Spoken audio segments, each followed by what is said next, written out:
Hello, welcome to this very brief tutorial about Skylert, which is our notification system that we're using through Skyward, which you're probably already familiar with.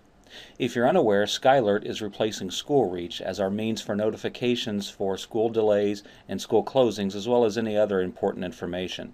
There's just a couple of things that you need to make sure of and make changes on if you would like to be sure to continue to receive those notifications and receive them in the manner in which you would like to do that.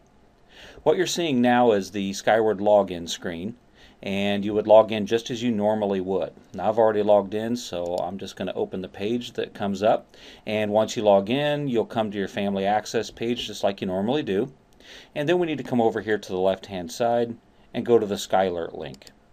Once we click on that, it will open up our Skylert information page. And this is where you'll need to fill out. A lot of your information should be still in there, but you'll want to take a look at it, make sure it's accurate, and then make any changes that you would like to make. The first thing is a primary phone number. Now this account doesn't have one yet. Yours might, and if it does, it may be grayed out and unable to be edited. If that's the case, you will need to call the school to edit that, because you probably will not be able to edit it on your own. So make sure that there is a primary phone number in there. Now you'll notice some check boxes out to the side here. Some of these are editable and some of these are not. So the ones that say emergency, you will not be able to change those.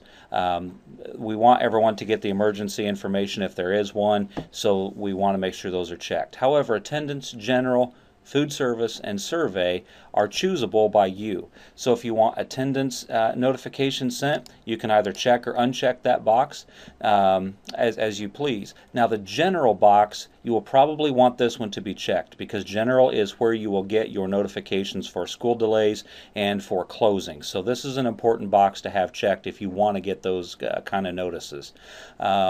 Food service is just what it sounds like. If you want any notifications about your child's food service account, you would want to make sure that's checked.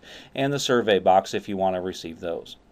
You can add 2 more phone numbers here, and you can also add an email address. And I would recommend an email address be placed in here, and you'll have the same options that you did for the phone numbers. The email address is important because if you don't get the phone call on your cell phone, for whatever reason, you will get the email, and those will all come at the same time, and then you got a second form of notification if the first fails. So an email is fairly important.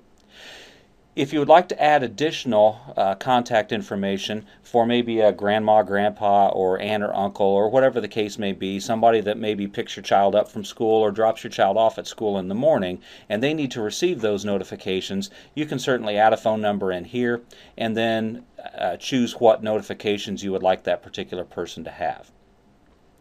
You can also, add an email address in for that person as well. Another important area is text message. If you would like to receive notifications via text message, you'll need to put a number in here. The numbers up here at the top will just make phone calls.